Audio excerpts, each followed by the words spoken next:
Eleanor Peterson's weathered hands trembled as she unfolded the letter from Mountain Ridge Senior Residences, reading the words for the third time through her bifocals.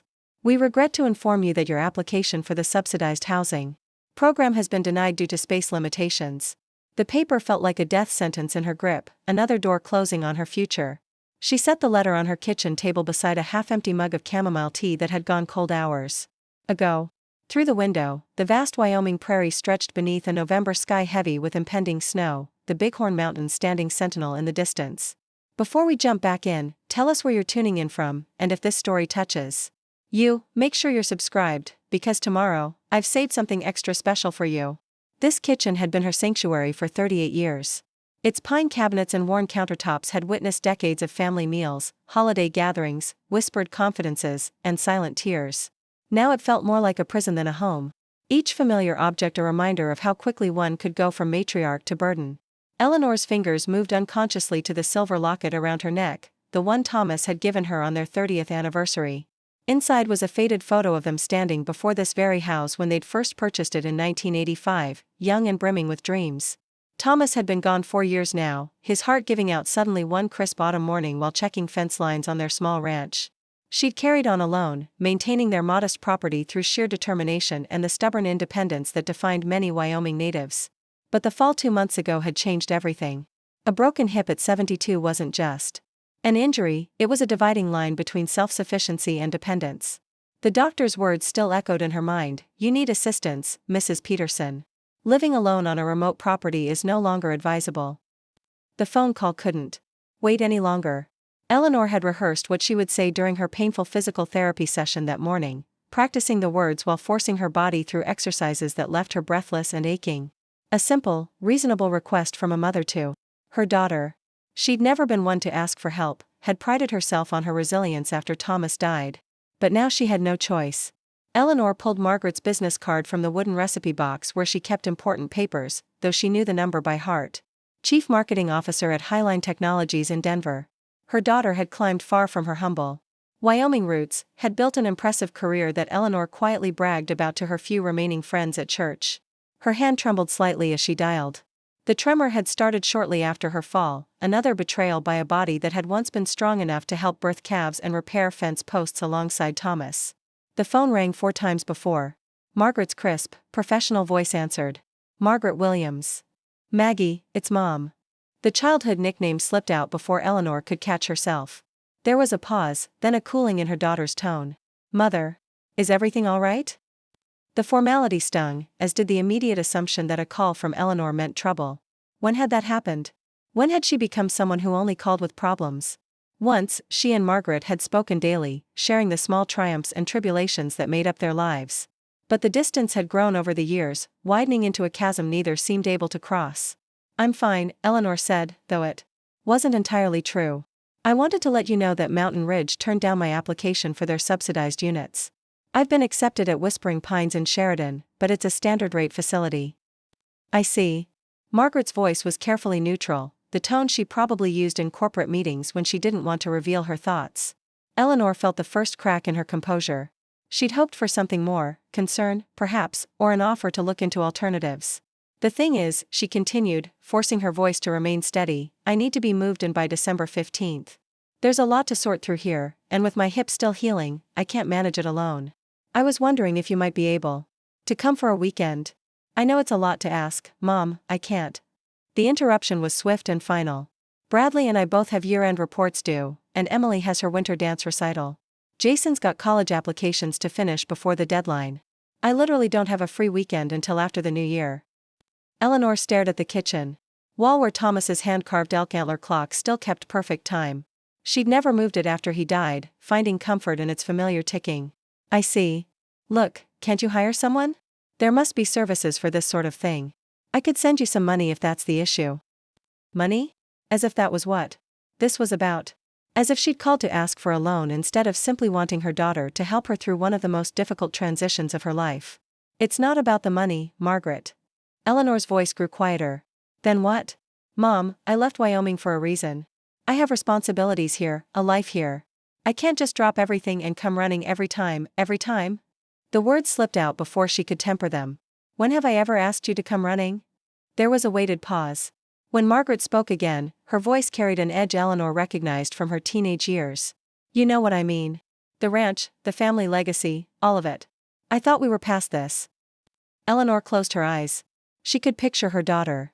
In her mind, pacing in her sleek Denver office, looking out at city skylines instead of endless prairie, surrounded by the life she'd chosen instead of the one she'd been born into. Preparing and narrating this story took us a lot of time, so if you are enjoying it, subscribe to our channel, it means a lot to us. Now back to the story. I understand, she said quietly. I should have realized you'd be too busy. Mom, don't do that. Don't make this about me being a bad daughter. I have a family to think about. Of course you do. Eleanor kept her voice level, though something cold was settling in her chest. I'm sorry I bothered you. Mom, she hung up before Margaret could finish, her hand trembling as she set the receiver back in its cradle. The kitchen felt impossibly quiet after the harsh sound of the connection ending. Eleanor sat at the table for a long time, staring at the rejection letter. The afternoon light was fading, casting long shadows across the worn hardwood floor that Thomas had refinished the summer before Margaret left for college. Because a Peterson takes pride in their home, he'd always said. Finally, she stood and began walking through the house, her steps slow and careful with the walking cane she'd come to resent. In the living room, she paused before the pine bookshelf lined with family photographs. Margaret at 8, proudly holding up her first trout caught in Campbell Creek. Margaret at high school graduation, valedictorian with a full scholarship to Colorado State. Margaret in her professional headshot, sent in a Christmas card 3 years ago, her smile confident but somehow distant. Eleanor picked up a silver frame containing a photo of Margaret's family, Bradley with his arm around her, Emily and Jason flanking them, all dressed in coordinating outfits against a mountain backdrop. They looked polished, successful, complete. A family that had no room for a grandmother with a broken hip and a house full of memories no one wanted to inherit. In Thomas's study, dust motes danced in the slanted sunlight. She'd barely touched this room since his death, preserving it like a shrine to his practical nature. His desk still held neat stacks of ranch accounts and wildlife journals, his reading glasses folded exactly where he'd left them that last morning. Eleanor opened the top drawer, looking for nothing in particular, when her fingers brushed against a business card tucked between old receipts. Carolyn Westmore, estate attorney. She remembered now, Thomas had consulted her about updating their will after Margaret moved to Denver, though they'd never finalized the changes. She held the card up to the window, reading the address in Sheridan. Her appointment with Whispering Pines wasn't until next week. She had time to handle other business first, important business that suddenly seemed more urgent than packing boxes or sorting through decades of possessions.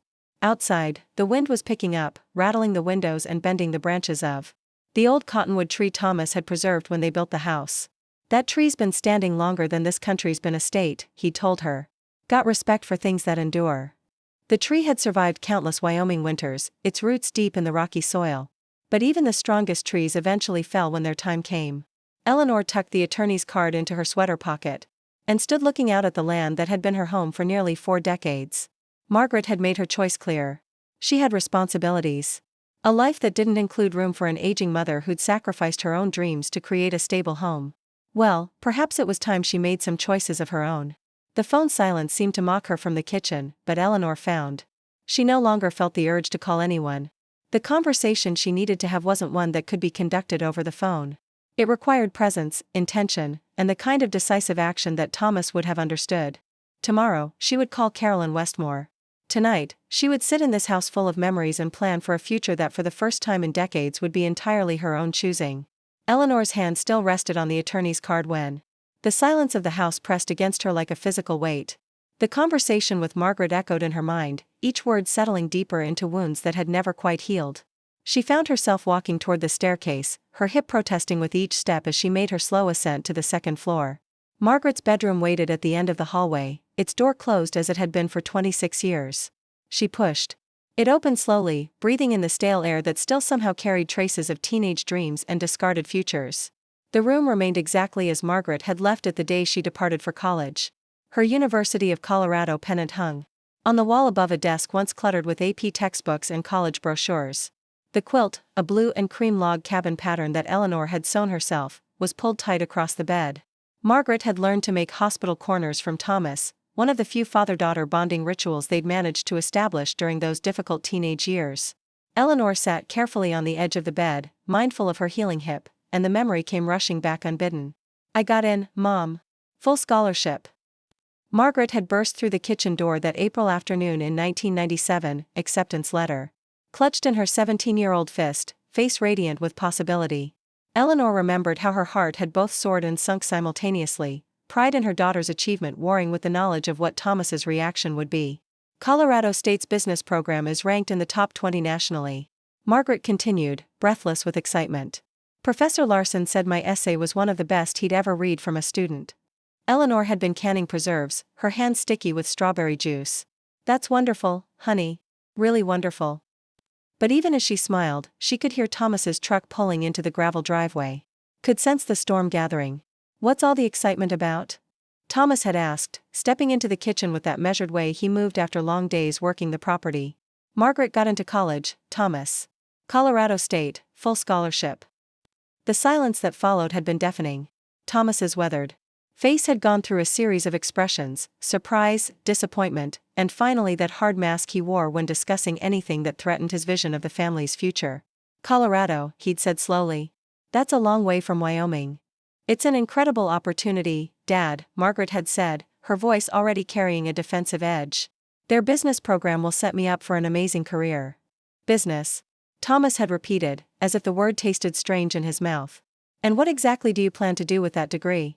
Sit in some office pushing papers all day? Build a career, Dad. One with opportunities for advancement. With security. The security is right here. Thomas's voice had risen then, carrying the frustration of a man watching his plans dismissed by his own child. 3 generations of Petersons have worked this land. 3 generations have built something real, something that matters. And you want to throw it all away for what? Spreadsheets and marketing plans? Eleanor had watched her daughter's face close off, had seen the exact moment when excitement turned to resentment. She should have spoken up then, should have defended Margaret's dreams, celebrated her achievements. Instead, she'd tried to make peace. Maybe Margaret could study business and still help with the ranch somehow, she'd suggested weakly.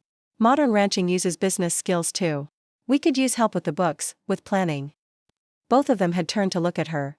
Thomas with betrayal, Margaret with something worse, disappointment. Her attempt at compromise had satisfied no one and supported no one. I'm not coming back, Margaret had said quietly, her voice carrying a finality that had chilled Eleanor. I'm going to Denver, and I'm going to build something of my own. Thomas had slammed his hand on the kitchen table, making the salt and pepper shakers jump. Family means something, Margaret. Or it used to. Grandpa is gone, Dad. And someday this ranch will be too if you don't stop living in the past. I'm not going to spend my life trapped here, arguing about drought conditions and cattle prices and whether we can afford to fix the south fence this year. The memory shifted, blurring into another scene. Margaret's high school graduation that May. Thomas conspicuously absent because a pregnant heifer was having trouble and ceremonies don't feed cattle. Eleanor had sat alone in the school auditorium watching her daughter accept awards and accolades, making excuses to other parents about why Thomas couldn't attend. Where's your husband? June Wilkins had asked afterward, noting Eleanor's solitary position among the celebrating families.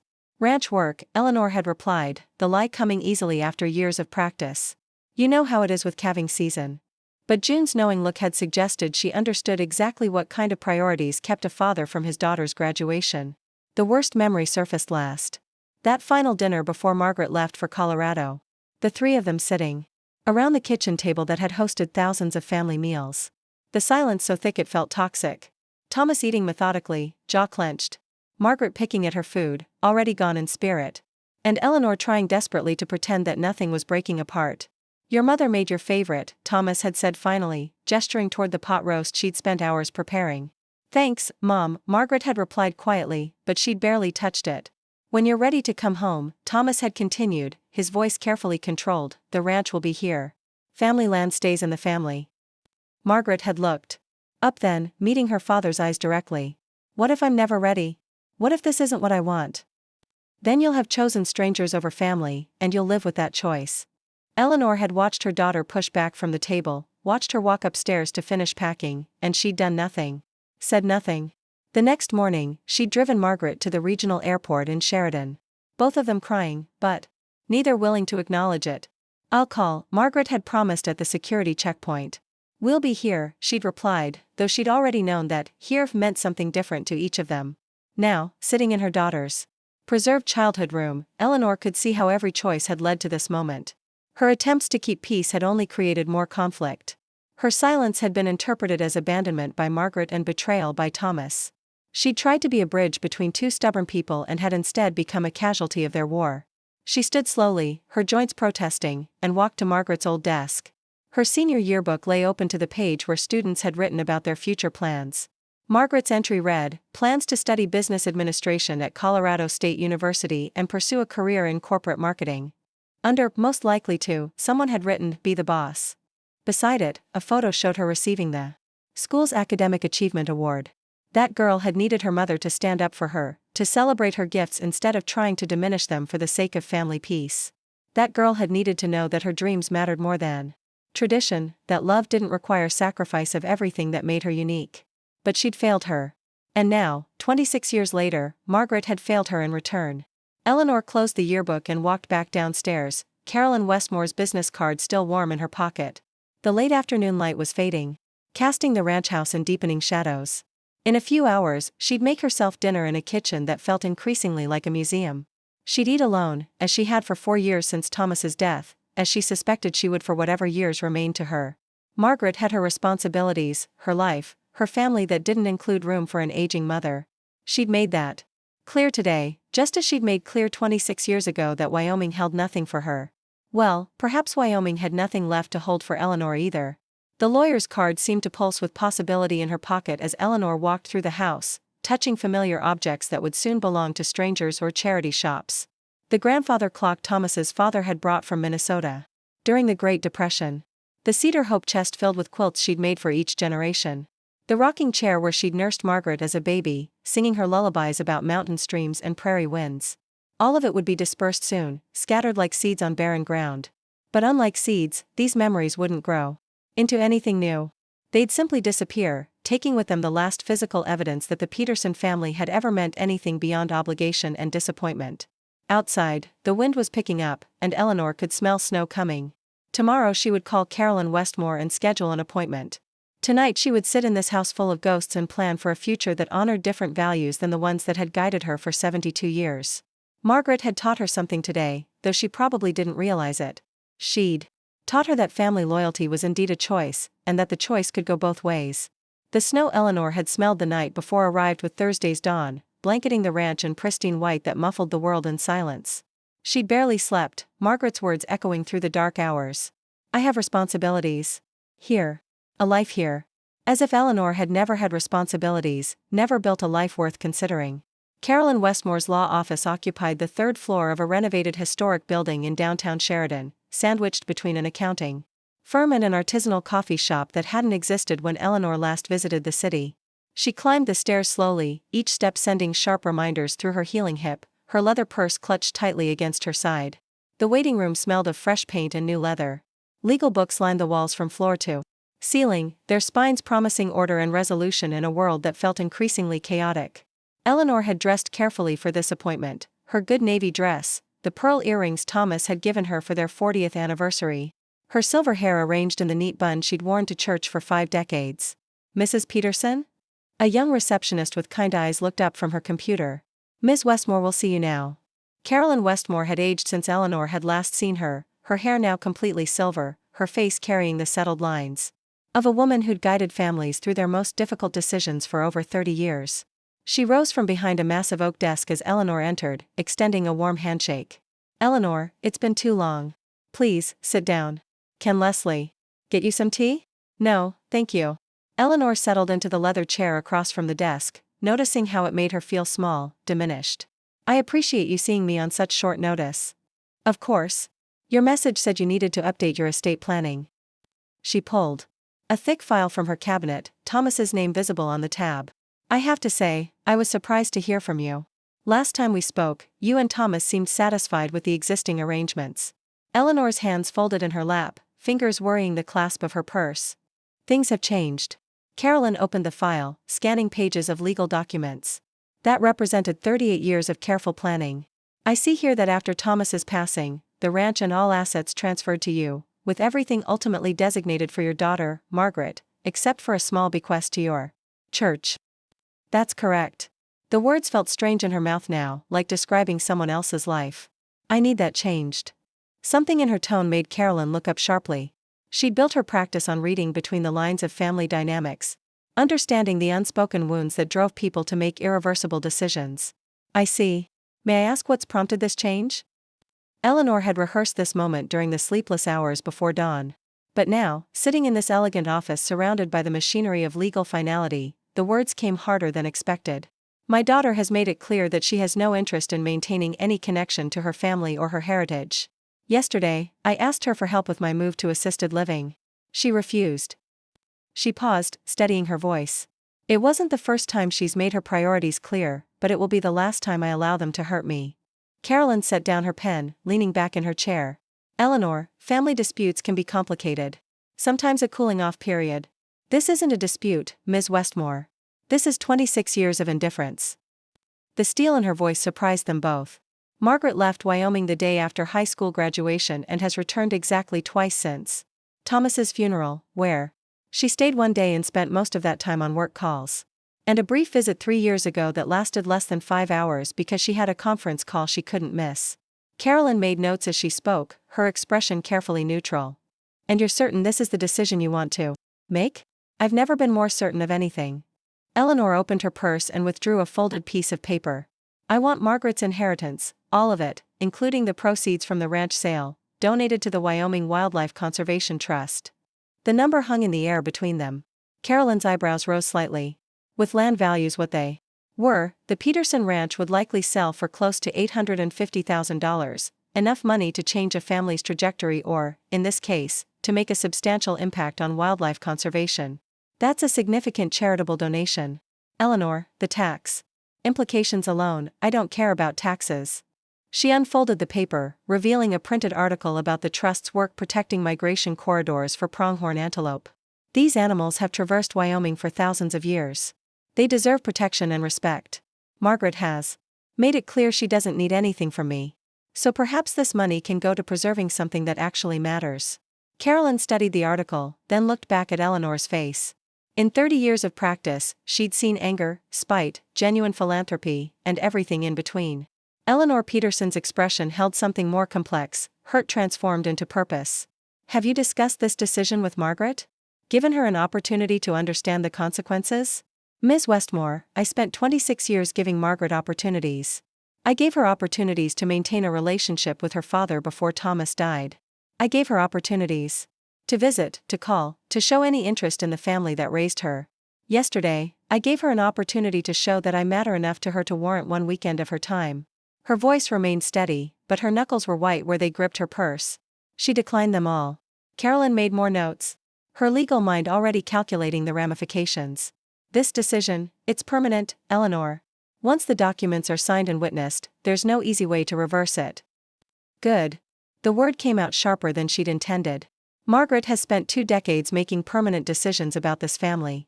It's time I made one of my own. And if she were to change, to reach out, to try to rebuild your relationship?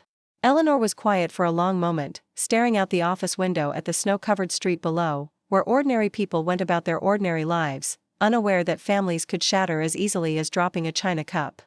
Then she'll learn what I learned yesterday, that some opportunities, once missed, don't come again. Carolyn closed the file and pulled out a fresh legal pad. Very well. I'll need to draft new documents. This will take several days to prepare properly. How long? A week, perhaps 10 days. If we want to ensure everything is airtight, I'll need to coordinate with the Trust's development office, establish the proper charitable framework. She paused, studying Eleanor's face. Eleanor, I have to ask, are you doing this because you believe it's right, or because you want to hurt Margaret? The question landed like a physical blow. Eleanor sat back in her chair, forced to examine motivations she'd been careful not to look at too closely. Both, she said finally, her honesty surprising them both. I think this land deserves protection more than Margaret deserves money she's never needed or wanted. But yes, I also want her to understand what it feels like to lose something permanently, to know that her choices have consequences. And if those consequences destroy any possibility of reconciliation? Carolyn's voice was gentle but direct. Eleanor thought of the empty ranch house waiting for her, of the assisted living facility where she'd spend her remaining years among strangers, of holidays that would pass without phone calls or visits. Ms. Westmore, reconciliation requires two people who want the same thing. Margaret has made it clear what she wants, a life without obligations to her family. I'm simply giving her exactly what she's asked for. Carolyn nodded slowly, making final notes. I'll call you when the documents are ready for signature. In the meantime, I want you to think carefully about whether you want to inform Margaret of this change. Some families find that communication, no. Eleanor stood, smoothing her dress with hands that no longer trembled. Margaret will learn about this change when it becomes necessary for her to know. Not before. That could be years from now. Or it could be sooner than any of us expect. Either way, she'll have the same amount of warning I had yesterday when she decided our relationship wasn't worth a weekend of her time. She gathered her purse and moved toward the door, then turned back. Ms. Westmore, you asked if I thought this was right. Let me ask you something. Is it right for a daughter to abandon her widowed mother? Is it right to refuse help when she's facing the most difficult transition of her life? Because if Margaret's behavior is acceptable, then surely my response is as well. Carolyn had no answer for that, and they both knew it. Eleanor left the law office feeling lighter than she had in months, as if she'd finally set down a burden she'd been carrying for years. The snow had stopped, and afternoon sunlight streamed through breaking clouds, illuminating the wet streets like a promise. For the first time since Thomas's death, she had made a decision that was entirely her own. Not a compromise between competing loyalties, not an attempt to keep peace, not a sacrifice for someone else's vision of what family should be. Just a choice that felt right in her bones, regardless of its consequences. The drive back to the ranch passed in a blur of snow-covered fields and familiar landmarks. Tonight she would make dinner for one and eat it without wondering if she should call Margaret. Tomorrow she would begin the practical work of sorting through possessions and preparing for her move. And in a week or 10 days, she would sign papers. That would ensure her legacy went to protecting Wyoming's wildlife rather than to a daughter who had already decided that legacies were just another form of obligation. Margaret had taught her something valuable yesterday, though she'd never know it. She'd taught her that love without respect was just another word for taking advantage. And Eleanor Peterson was done being taken advantage of. The ranch house welcomed her home with its familiar creaks and shadows. She hung her good coat in the hall closet and walked to the kitchen, where the teacup from yesterday's devastating phone call still sat beside the sink. Tomorrow she would wash that cup and put it away with all the other remnants of the life she'd lived for other people. Tonight she would sit in Thomas's chair and plan for a future that was finally completely her own. The weight of Eleanor's decision followed her through the week like a shadow. By Saturday morning, Carolyn Westmore's question had burrowed so deep into her conscience that she found herself dressing for early services at First Lutheran, needing the ritual of community prayer. The church had stood on Sheridan's Main Street. For over a century, its wooden pews worn smooth by generations of ranchers and townspeople seeking guidance. Only a handful of early worshippers occupied the sanctuary when Eleanor arrived. She slipped into a back pew, easing her healing hip onto the familiar cushion where she'd prayed through 4 decades of joys and sorrows. Today, she prayed for clarity about a choice that felt both necessary and terrifying. Pastor Mitchell's sermon seemed aimed directly at her conscience. Something about forgiveness being a gift we give ourselves rather than others. Holding on to resentment, he said, his voice carrying to the rafters, is like drinking poison and expecting the other person to die. True liberation comes when we recognize that forgiveness is a path to our own healing, not just reconciliation with others. After the service, Eleanor lingered until the church emptied, except for Pastor Mitchell collecting hymnals from the pews. Pastor, her voice echoed in the empty space. He looked up, unsurprised. In 20 years of ministry, he'd learned to recognize the particular quality of need that kept people behind after services. I thought you might want to talk, he gestured toward a small side chapel. Seems like you're carrying something heavy today. The chapel smelled of beeswax candles and old wood. Eleanor settled carefully into a chair, facing the man who had presided over Thomas's funeral and countless moments of community celebration. I've made a decision about my estate, she began, her hands twisting in her lap. I've instructed my lawyer to donate Margaret's inheritance to the Wildlife Conservation Trust instead. The silence stretched before Pastor Mitchell spoke, his voice carefully neutral. What brought you to this decision? The story poured out. Margaret's cold refusal, 26 years of distance, the realization that she'd spent her life preserving something no one else valued. She told me she has responsibilities, Pastor. A life that doesn't include time for her aging mother. So I've decided to give my resources to protecting Wyoming's wildlife instead. And how do you feel about this decision? The unexpected question caught her off guard. Relieved, Eleanor admitted. For the first time in years, I feel like I've made a choice that's entirely my own. What feels right about it? This land has been home to wildlife for thousands of years. The migration corridors need protection. Margaret has never needed anything from me. Why should she inherit money from a family connection she doesn't value? Those are practical justifications, Eleanor. His gentle voice pushed deeper. What does your heart tell you? The directness forced her to examine feelings she'd been avoiding. My heart is tired, Pastor. Tired of loving someone who doesn't seem to love me back. Tired of hoping for calls that don't come. Visits that never happen. Her voice cracked. Maybe that makes me terrible, but I can't keep pretending it doesn't hurt. It makes you human. But tell me, is this decision motivated by love for Wyoming's wildlife or by hurt over Margaret's behavior? Both, she whispered. I do want to protect the land, but I also want Margaret to understand what it feels like to lose something permanently. Pastor Mitchell was quiet before responding with gentle firmness. Eleanor, I've watched this estrangement grow for 15 years. Thomas had fixed ideas about family loyalty, and you've carried the burden of bridging that gap. He paused. But have you ever told Margaret directly how her distance affects you? Have you been clear about your needs, your loneliness? The question hit like cold water. I shouldn't have to beg my own daughter to care. Communication isn't begging, Eleanor. It's giving people the opportunity to rise to our expectations instead of expecting them to read our minds. His voice grew gentler. You've spent 26 years interpreting Margaret's independence as rejection. But what if she spent the same years interpreting your silence as acceptance of the distance? Eleanor felt something shift uncomfortably. She knows how I feel. Does she? Or does she know how you feel filtered through years of pride and the kind of Western stoicism that turns "I miss you" into "I'm fine"? The observation landed with uncomfortable accuracy. How many conversations had ended with her saying she was fine when she was anything but? What are you suggesting, Pastor? Give Margaret one final opportunity to surprise you. Tell her the truth about your loneliness, about what her absence has cost you. Give her a chance to choose love over the habit of distance. And if she doesn't? Then you'll know you gave love every possible chance before you chose justice.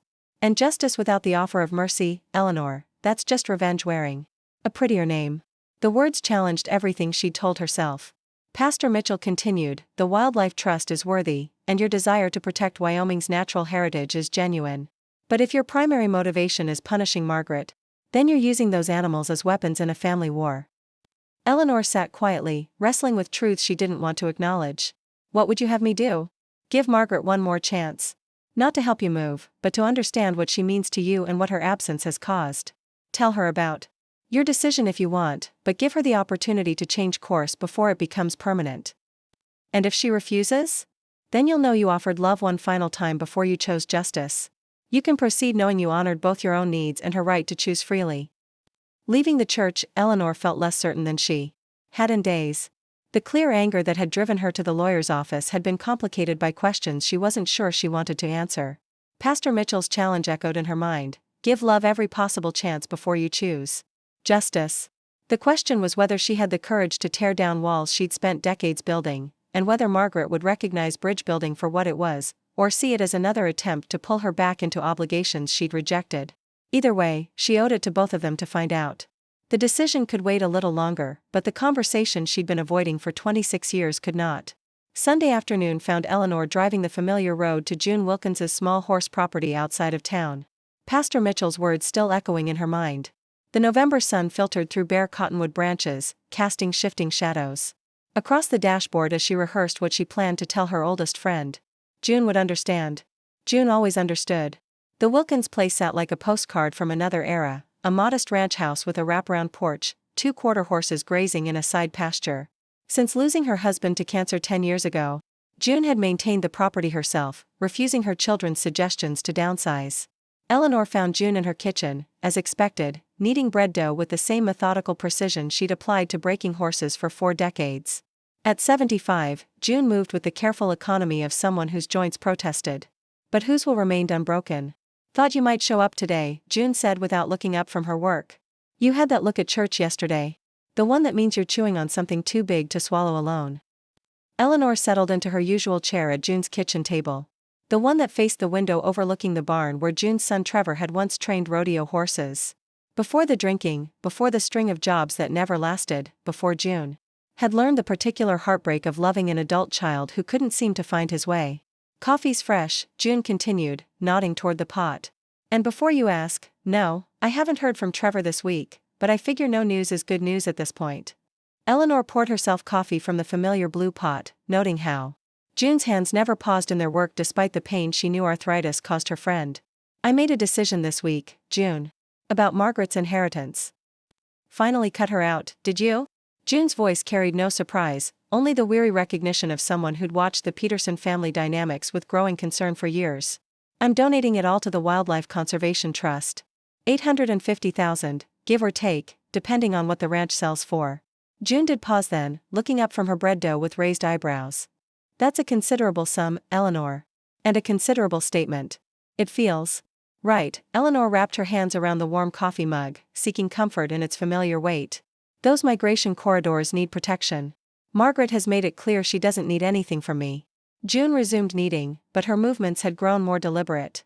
And you think this will teach her what, exactly? The question caught Eleanor off guard. She'd expected support, validation, perhaps even praise for her charitable decision. I think it will show her that choices have consequences. Consequences. June set down her rolling pin and dusted flour from her hands. That's an interesting word choice. Usually when we talk about teaching consequences, we're talking about children, about helping them learn right from wrong. She fixed Eleanor with the direct stare that had intimidated ranch hands and livestock judges for decades. Margaret's 43 years old, Eleanor. What exactly are you trying to teach her? That family means something. That you can't just ignore people when they need you. And you think taking away money she doesn't know she's getting will accomplish that? Eleanor felt the first stirring of defensive anger.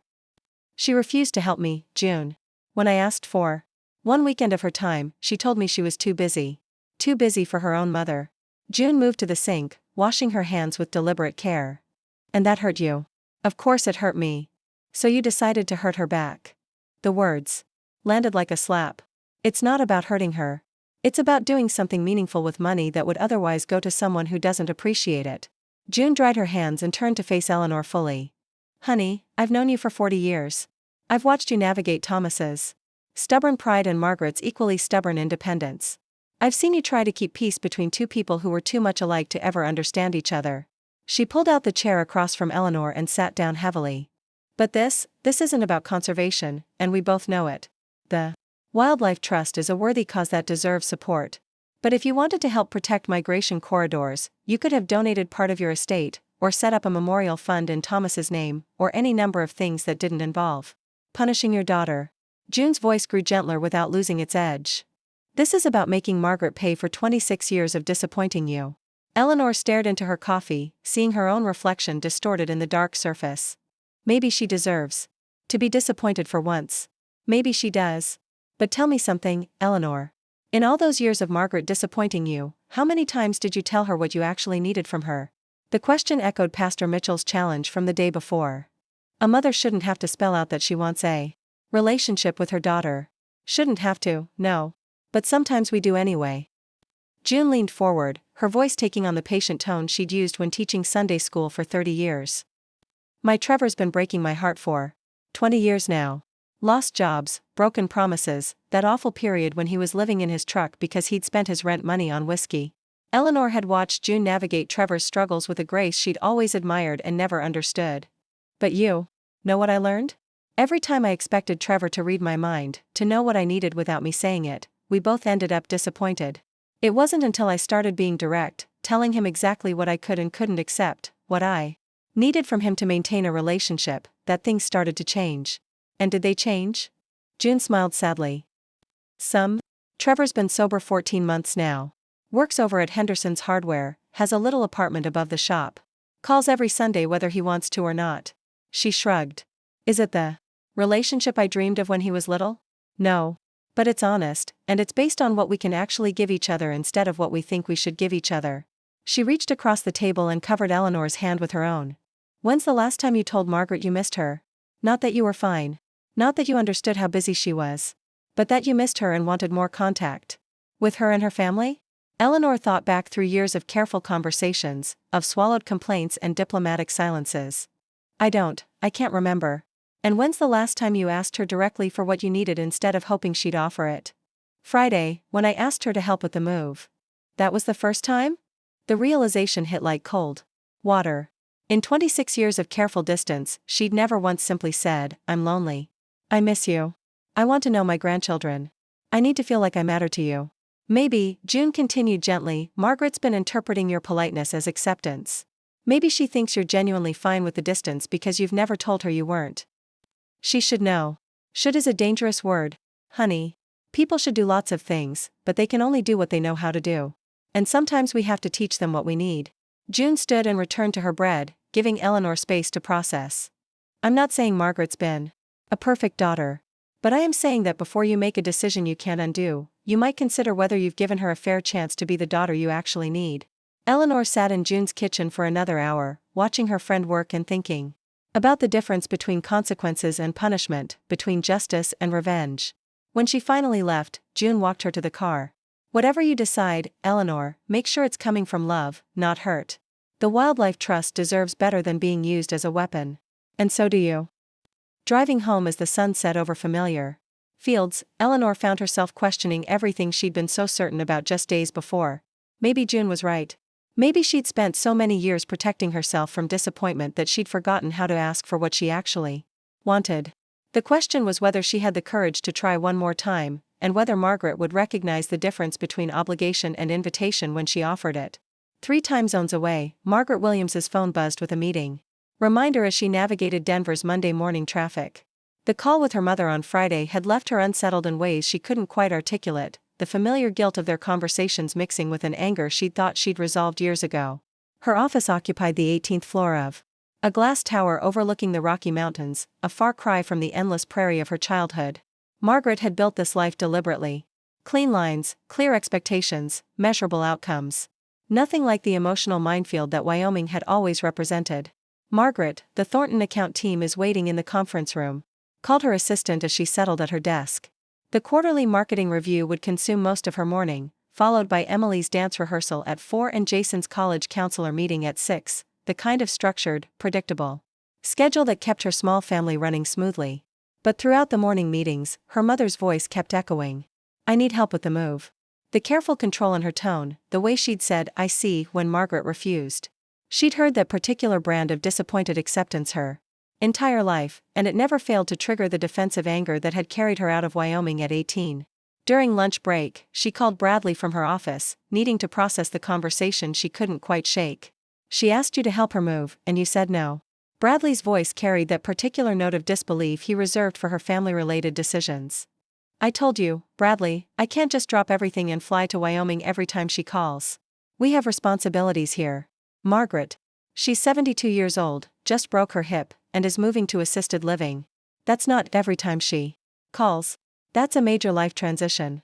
He stared out her office window at the busy city below, where people carried on with lives that required no emotional excavation. You don't understand what it's like with her. Every conversation comes loaded with all this history, all these expectations I can never meet. What expectations? She asked for help moving. It's never just about what she's asking for, Bradley. It's about what the asking represents. If I help with the move, then I'm accepting that I should be involved in her life, that I should care about the ranch, about preserving Dad's legacy, about all the things I spent my childhood trying to escape. Bradley was quiet for a moment, and Margaret could picture him in his university office where he taught environmental science, probably looking out at the campus quad while having yet another conversation about her emotional baggage. Or maybe, he said carefully, she's a lonely widow who needs help from her daughter. Maybe it's not about family obligations or your father's legacy. Maybe it's just about love. The word hit harder than she'd expected. Love, Bradley? Do you know how many times she's visited us here? Twice. Twice in 15 years. Do you know how many times she's called just to ask how we're doing, not because she needed something? I can count them on one hand. And how many times have you called her? The question stopped her cold. She tried to remember the last time she'd picked up the phone simply to check on her mother. Not for Christmas or her birthday or some obligatory milestone. That's different. Is it? Bradley, I've spent 26 years trying to build a life that isn't defined by Wyoming. I understand why. Your father was difficult. The expectations were overwhelming. But your mother isn't your father. Through her office door, Margaret could see her colleagues moving purposefully through their day, focused on problems that could be solved with marketing strategies and data analytics. Not like the messy emotional equations her family specialized in. She chose him over me, Bradley. Every time Dad and I fought about my future, about college, about what I wanted to do with my life, she stayed silent. Or worse, she tried to find Some middle ground that made nobody happy. She was trying to keep the peace. She was taking the easy way out. Do you know what it's like to be 17 years old and have your mother suggest you can always come back to the ranch after college? Like my dreams were just a phase, she was humoring. Bradley's voice grew gentler. I know it hurt you, but Margaret, you've been 17 years old in your head where your mother is concerned for 26 years. Maybe it's time to consider that she was a woman caught between two stubborn people, trying to hold her family together the only way she knew how. The observation stung because it carried the ring of truth. Margaret had built her identity around being the daughter who'd escaped, who'd chosen logic over emotion, independence over obligation. But Bradley's perspective suggested a more complicated story. Even if that's true, she said finally, I can't keep getting pulled back into that dynamic. I have Emily and Jason to think about. I want them to grow up feeling supported in whatever they choose, not trapped by family expectations. And they do feel supported. You're an amazing mother, Margaret. But cutting yourself off from your mother isn't protecting them. It's depriving them of knowing their grandmother. That evening, as Margaret helped Jason research colleges in their home office, her son's innocent question caught her off guard. Mom, how come Grandma Eleanor never comes to visit? Grandpa Chan visits all the time. Emily looked up from her homework at the dining table. Yeah, and Lily's grandma from Montana comes for, like, a whole month every summer. Margaret glanced at Bradley, who was pretending to focus on dinner preparation while clearly listening to every word. Your grandmother lives very far away in Wyoming, Margaret said carefully. On the ranch? Jason's interest was piqued. With horses and stuff? Yes. Can we visit her? Emily asked. I want to see where you grew up. The simple question opened a door Margaret had kept carefully locked. Her children were curious about their heritage, about the grandfather they'd never known and the grandmother who existed only as a voice on rare phone calls. Maybe someday, she said, the words feeling strange in her mouth. Later that night, after the children were asleep, Bradley found her in their bedroom, staring at her laptop screen without really seeing it. You're thinking about what they said. They don't understand how complicated it is. They're 15 and 13, Margaret. To them, family isn't complicated. It's just people who love you. Bradley sat on the edge of the bed. Maybe we've been overcomplicating it. My mother and I, we don't know how to talk to each other anymore. Every conversation feels like walking through a minefield. So learn. You're brilliant at solving complex problems. Figure out how to solve this one. Margaret thought about her mother alone in that ranch house, preparing to move to assisted living without help from her only child. For the first time in years, she tried to imagine her mother's perspective instead of defending against it. What if it's too late? What if we've hurt each other too many times? Bradley leaned down and kissed the top of her head. Then you'll know you tried. But Margaret, what if it's not too late? What if she's been waiting all these years for you to be ready to have a real relationship instead of the polite, careful one you've both been maintaining? That night, Margaret lay awake thinking about her children's questions and her mother's careful voice saying, I see, when she'd refused to help. Maybe Bradley was right. Maybe she'd been 17 years old in her head for too long, fighting battles that had ended decades ago. The question was whether she had the courage to find out who her mother might be if she stopped seeing her as the enemy of her independence and started seeing her as a person who might be just as tired of their careful distance as she was. Tomorrow, she decided, she would call her, not to apologize for Friday's conversation, but to ask the question that had been building in her mind since her children's innocent curiosity: what would it look like to try again? Bradley Chan Williams was reviewing student environmental impact assessments in his university office when his phone rang Tuesday afternoon. The caller ID showed a number he didn't recognize, but the voice that greeted him was familiar despite having heard it only twice before. Pastor Mitchell from First Lutheran in Sheridan. Mr. Williams, I hope you don't mind me calling. I got your number from Eleanor's emergency contact information at the church. I'm calling about your mother-in-law. Bradley's pen stilled on the paper in front of him. In the 15 years since he'd married Margaret, Pastor Mitchell had never reached out directly. Is Eleanor all right? Has something happened? She's physically fine, but I'm concerned about a decision she's made, and I believe you may be the only person who can help prevent a tragedy. The word tragedy sent ice through Bradley's veins. He set down his pen and gave Pastor Mitchell his full attention. What kind of decision? Eleanor has instructed her lawyer to remove Margaret from her will entirely. She's donating the proceeds from the ranch sale, approximately $850,000, to the Wyoming Wildlife Conservation Trust. Bradley felt the blood drain from his face. Because of the phone call? Because Margaret wouldn't help her move? I'm afraid it goes much deeper than that, my friend. This decision stems from 26 years of hurt and misunderstanding. But The immediate trigger was indeed Margaret's refusal to help. Bradley sank into his desk chair, his mind racing through the implications. Not just the money, though $850,000 would have been a significant legacy. But what this decision said about the complete breakdown of Margaret's relationship with her mother. Pastor, does Margaret know? Not unless you tell her. Eleanor intends to keep this secret. Margaret will only learn about it after Eleanor's death, whenever that may be. That could be years from now, or it could be sooner. Eleanor's hip is healing well, but at 72, with her recent health challenges. The point is, once those legal documents are signed, there's no easy way to undo this decision. Bradley thought about Margaret's carefully constructed distance from her family, about their children's innocent questions about their grandmother, about the conversation he'd had with his wife just the night before about trying again. What do you want me to do? I want you to help me prevent two people who love each other from destroying their last chance at reconciliation. Eleanor is scheduled to sign the new will on Friday. That gives us 3 days. Pastor, I can't make Margaret go to Wyoming. She has to want to rebuild that relationship. Then help her want to. You know her better than anyone, Mr. Williams. You understand both sides of this conflict. If anyone can make her see what's really at stake here, it's you. After Pastor Mitchell hung up, Bradley sat in his office for a long time, staring at the family photo on his desk, Margaret and the children at Rocky Mountain National Park last summer, their faces bright with the particular joy that came from being in nature together. He thought about his own family, his parents who had moved from Beijing to San Francisco before he was born, who had worked endless hours to give him opportunities they'd never had, who now spent every holiday with them and FaceTimed with their grandchildren twice a week. His first instinct was to call Margaret immediately, to tell her about Eleanor's decision and force her to confront the consequences of her choices. But something Pastor Mitchell had said stopped him, two people who love each other from destroying their last chance. Maybe the approach mattered as much as the information. That evening, Bradley found himself calling his mother while Margaret helped the children with homework. Chen Wei's voice carried the warmth that had anchored Bradley through every crisis of his 42 years. What is troubling you, son? I hear concern in your voice. Bradley explained the situation. Eleanor's estrangement from Margaret, the refused request for help, Eleanor's devastating response. His mother listened without interrupting, occasionally making small sounds of understanding. This grandmother, she has never met Emily and Jason? Chen Wei finally asked. She's met them twice. Once when Jason was a baby, and again 5 years ago when we were in Denver for a conference and she drove down for the day. And both women are content with this arrangement?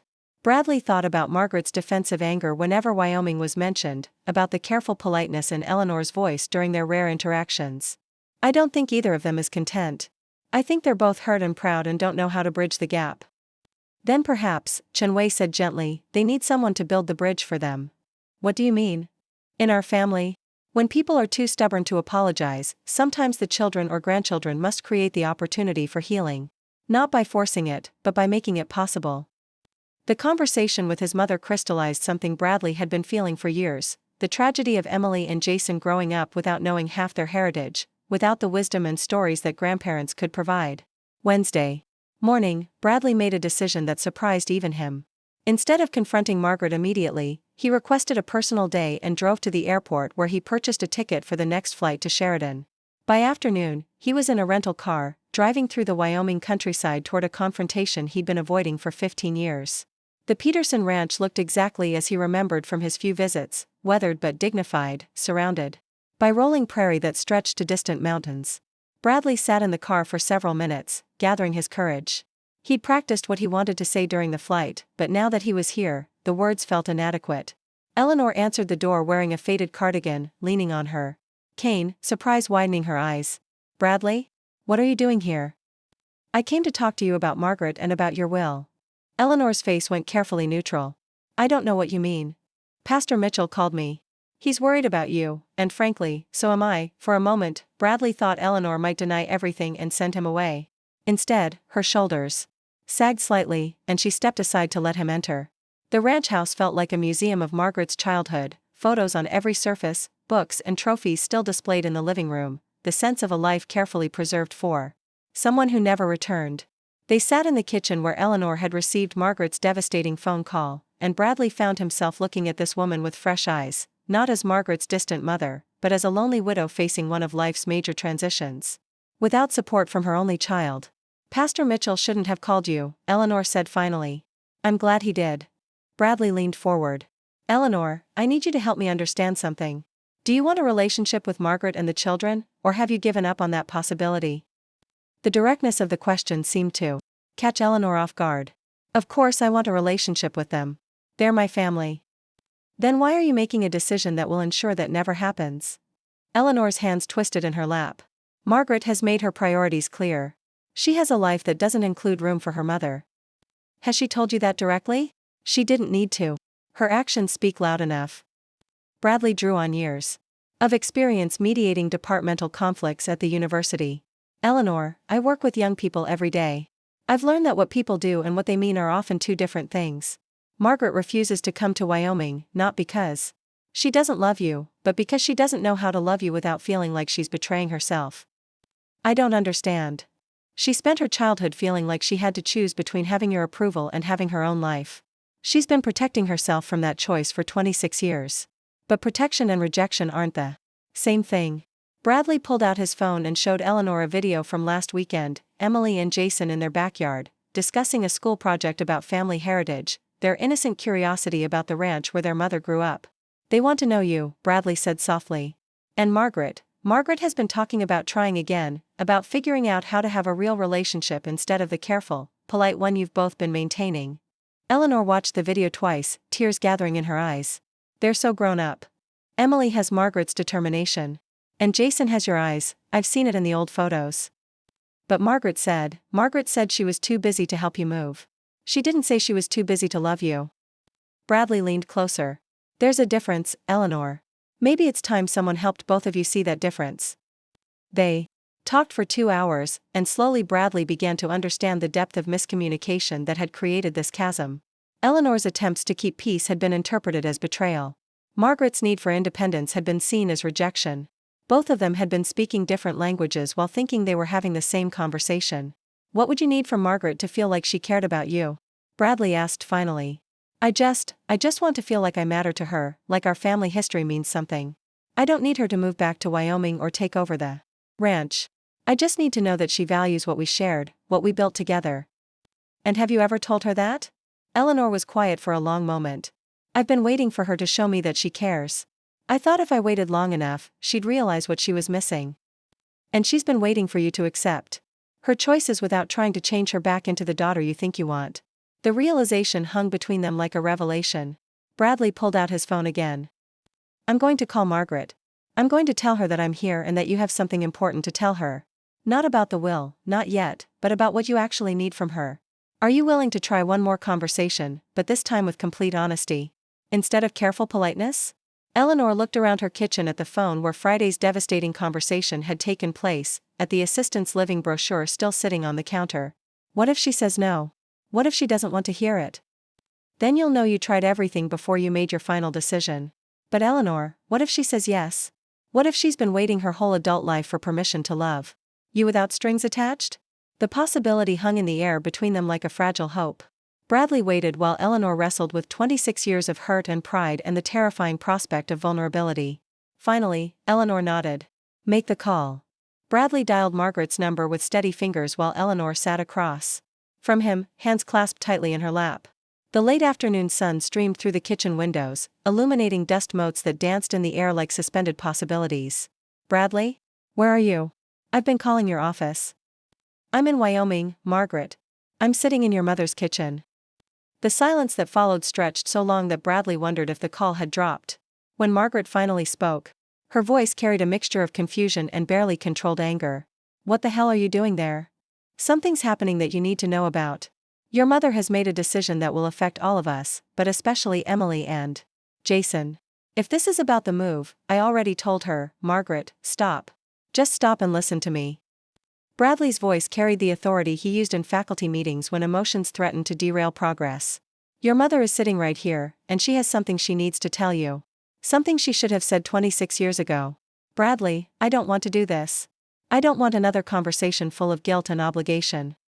Then don't. Just listen for 5 minutes. Can you just listen without defending yourself? Eleanor reached for the phone with a shaking hand. Bradley nodded encouragingly and moved to put the call on speaker. Margaret. Eleanor's voice was barely above a whisper. Mom. The word came out flat, guarded. For a moment, neither spoke. Bradley could hear Margaret breathing on the other end, could sense her building her familiar walls. He caught Eleanor's eye and mouthed, "Tell her the truth." "Margaret, I need to tell you something I should have said when you were 17 years old." Eleanor's voice grew steadier. "I was wrong." The admission seemed to catch Margaret off guard. "Wrong about what?" "About everything. About the way I handled the fights between you and your father. About the way I tried to keep peace instead of standing up for what was right. About the way I let you believe that your dreams didn't matter as much as family tradition." Bradley watched Eleanor's face transform as years of careful restraint fell away. "When you got that scholarship to Colorado State, I was so proud I couldn't breathe. You were brilliant and ambitious and everything I'd hoped you'd become. But when your father got angry, when he started talking about family loyalty and tradition, I got scared. Scared that if I supported you completely, I'd lose both of you." "Mom, please, let me finish. I thought if I could find middle ground, if I could make you both feel heard, maybe I could keep our family together. But what I actually did was make you feel unsupported and your father feel betrayed. I failed you both, but especially you, because you were the one who needed an advocate. And I chose to be a peacekeeper instead." Margaret's breathing was audible through the speaker. When she spoke, her voice cracked slightly. "Do you have any idea what it was like to feel like I had to choose between having your love and having my own life?" "No, I don't. And I'm sorry.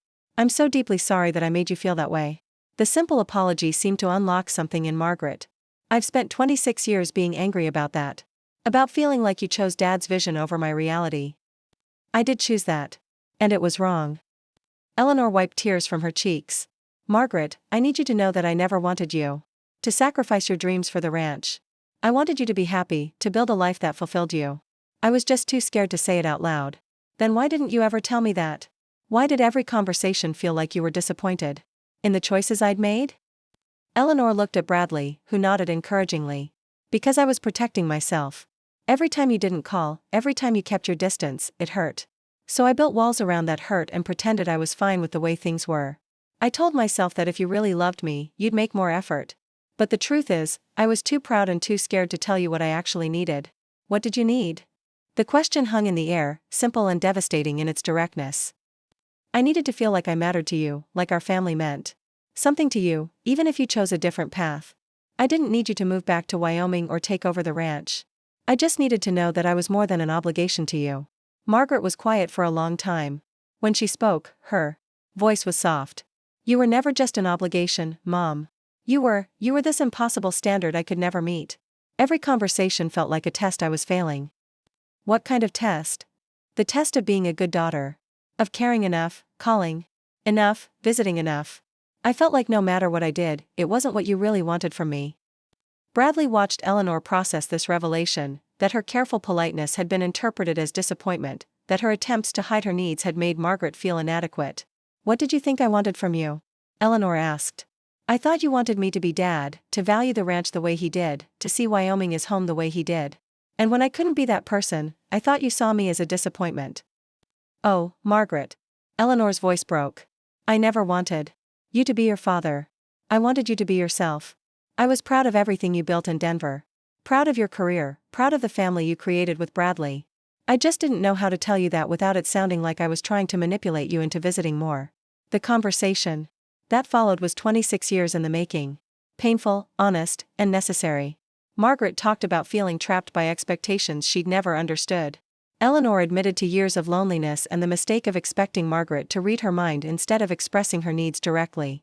"I have something else to tell you," Eleanor said finally, her voice steadying. "Something that will help you understand how serious this is."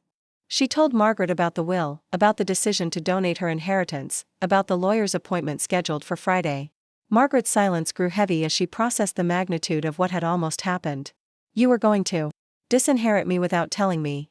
I was going to let you live your life without the burden of family obligations, just like you wanted." "That's not what I wanted, Mom. I wanted to live my life without feeling guilty for not being the daughter you and Dad expected. There's a difference."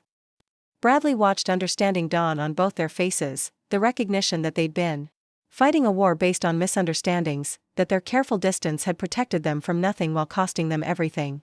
"Margaret," Eleanor said quietly, "if you're willing to try, really try to build something new between us, I'd like that. Not because of tradition or obligation, but because I love you and I want to know the woman you've become." And your grandchildren, Bradley added softly. Emily and Jason are curious about their grandmother, about the ranch where their mother grew up. The silence that followed felt different. Not defensive or careful, but full of possibility. I could bring them to visit, Margaret said finally. Maybe for a long weekend. Let them see the ranch before you move. I'd like that more than you know. And Mom, the will, I'll call Ms. Westmore tomorrow and cancel the appointment. The Wildlife Trust is still a worthy cause, but maybe there's a better way to support them. Maybe something we could do together. As the call ended with tentative plans for a visit in 2 weeks, Bradley felt the weight of years of miscommunication beginning to lift. The work of rebuilding trust would take time, but for the first time in decades, both Margaret and Eleanor seemed willing to try. Outside, the sun was setting over the Wyoming prairie, painting the sky in shades of gold and pink. Bradley looked around the kitchen that had witnessed so much family drama and felt something shift. Not resolution exactly, but the possibility of it. Tomorrow, he would fly back to Denver to help Margaret prepare Emily and Jason for their first visit to Wyoming. Tonight, he would stay with Eleanor and help her imagine what it might feel like to be a grandmother in person instead of just a name on birthday cards. The conversation had been painful, but it had also been honest. And sometimes, Bradley reflected, honesty was the only bridge strong enough to span 26 years of careful distance. 2 weeks later, Margaret stood in the rental car at the end of the gravel driveway, gripping the steering wheel with white knuckles. The ranch house looked smaller than she remembered, more weathered, but still unmistakably the place where she'd grown up, dreaming of escape. In the back seat, Emily and Jason pressed their faces to the windows, chattering excitedly about the horses in the neighboring pasture and the vastness of the Wyoming sky. Is that where you lived when you were little, Mom? Emily asked, her 15-year-old voice carrying a newfound respect for this piece of family history. Yes, Margaret managed, her throat tight. That's where I grew up. This was her first time back in over 3 years, and the weight of memory pressed against her like a physical force. She could see herself at 16 standing in the same driveway, arguing with her father about college applications. Could see herself at 18 loading her car with everything she owned, determined never to look back.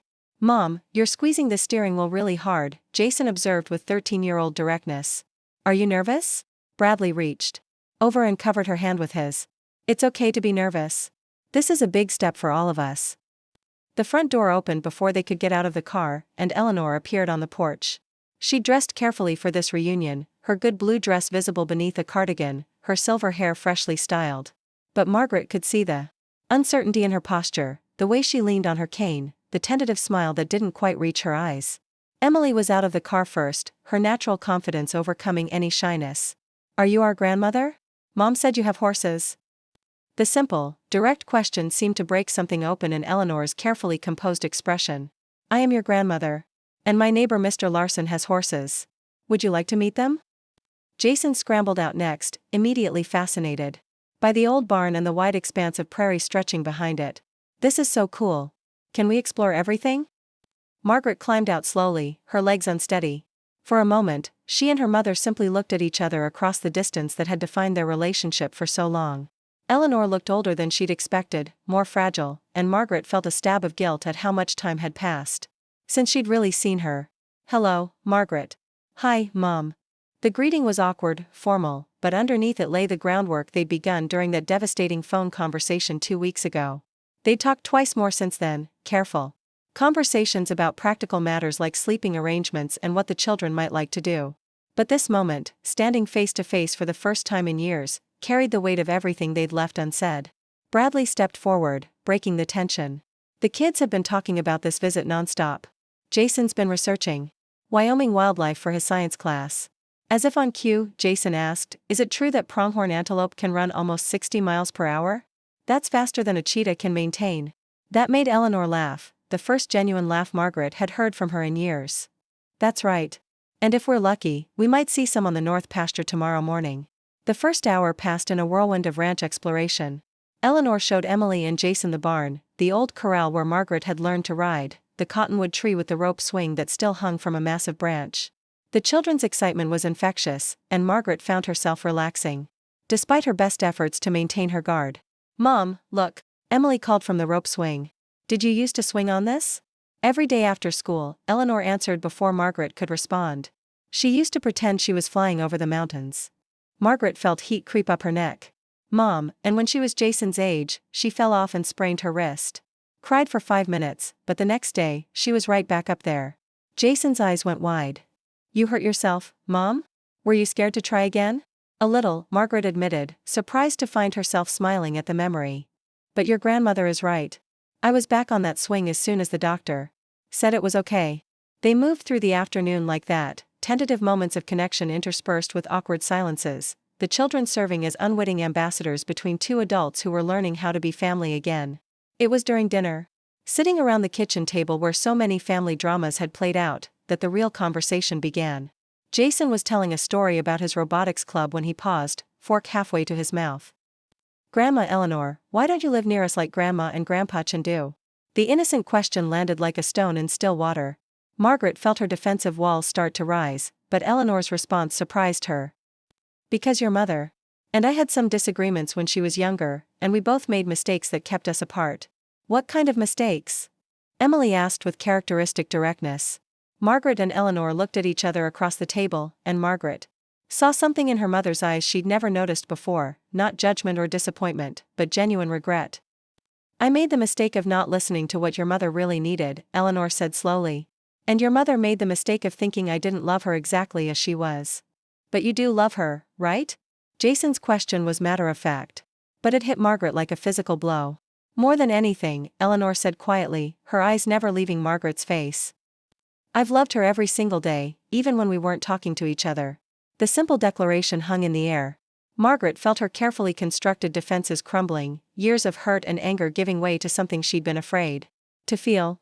I didn't know that, she said finally, her voice rough. I thought you were disappointed in who I turned out to be. Disappointed? Eleanor's voice carried genuine surprise. Margaret, you built an incredible life. You have a career you're passionate about, a husband who loves you, children who are brilliant and kind. How could I be anything but proud? Because it wasn't the life Dad wanted for me. It wasn't what this family was supposed to look like. This family, Eleanor said firmly, is supposed to look like whatever makes you happy and fulfilled. Your father had his own dreams for you, but they were his dreams, not mine. The children had grown quiet, sensing the weight of the adult conversation happening around them. Bradley gently suggested they explore the ranch house, giving Margaret and Eleanor space for the reckoning that had been building for 26 years. Why didn't you ever tell me that? Margaret asked when they were alone. Why did every conversation feel like you were trying to pull me back here? Eleanor was quiet for a long moment, her hands wrapped around her coffee cup.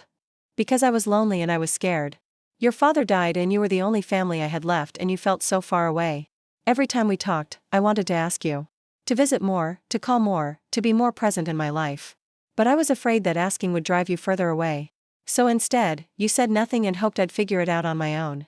Instead, I said nothing and resented you for not reading my mind. The admission came with a rueful smile. Not my finest moment as a mother. Margaret laughed, surprising them both. I spent 2 decades being angry at you for expectations you never actually expressed. And I spent 2 decades being hurt by distance you maintained to protect yourself from expectations I never actually had. The absurdity of it, the tragic comedy of their mutual misunderstanding hung between them. Margaret felt something shift in her chest, a loosening of tension she'd carried for so long she'd forgotten what it felt like to breathe without it. Mom, I need you to know something. I never stayed away because I didn't love you. I stayed away because I loved you and was terrified that it would never be enough. Eleanor reached across the table and covered her hand with hers, the first time she'd touched her in years. It was always enough, Margaret. You were always enough, exactly as you were. The words she'd needed to hear at 17, at 25, at 35, finally reached her at 43. Margaret felt tears she'd been holding back for decades finally break free. I'm sorry, Mom. I'm sorry I stayed away. I'm sorry I made you feel like you didn't matter to me. I'm sorry, too. Sorry I didn't fight for you when your father was being impossible. Sorry I didn't tell you how proud I was. Sorry I let fear keep me from being the mother you needed. They sat in the gathering dusk, holding hands across the kitchen table where their relationship had fractured and was now tentatively beginning to heal. Upstairs they could hear Emily and Jason exploring, their voices bright with discovery. What happens now? Margaret asked finally. Now we figure out how to be family again. Real family, not the careful, polite version we've been pretending to be. I'd like that. But Mom, I need you to know I can't move back to Wyoming. My life is in Denver. I don't want you to move back. I want you to visit sometimes, and I want to visit you sometimes. I want to know my grandchildren and be part of their lives. I want us to call each other because we want to, not because we feel obligated to. It was, Margaret realized, exactly what she'd wanted all along, a relationship based on choice rather than duty, on love rather than expectation. The ranch will be sold when I move to Whispering Pines next month. But Margaret, some of the things in this house, your father's books, the family photos, pieces that tell the story of where you came from, I'd like Emily and Jason to have them someday. Not as burdens, but as connections to their heritage. Margaret nodded, understanding finally that preserving family history didn't mean being trapped by it. As they talked into the evening, building the foundation for something new, Margaret felt the weight of 26 years of misunderstanding finally begin to lift. Tomorrow, they would visit her father's grave together for the first time since the funeral. The day after, her family would fly back to Denver, but with plans for Eleanor to visit at Thanksgiving, before her move to assisted living. It wasn't a perfect ending. There would be more conversations, more work to rebuild trust, more learning how to love each other without conditions. But it was, Margaret realized, a beginning. And sometimes a beginning was the most beautiful thing of all. Up next, you've got 2 more standout stories right on your screen. If this one hit the mark, you won't want to pass these up. Just click and check them out. And don't forget to subscribe and turn on the notification bell, so you don't miss any upload from us.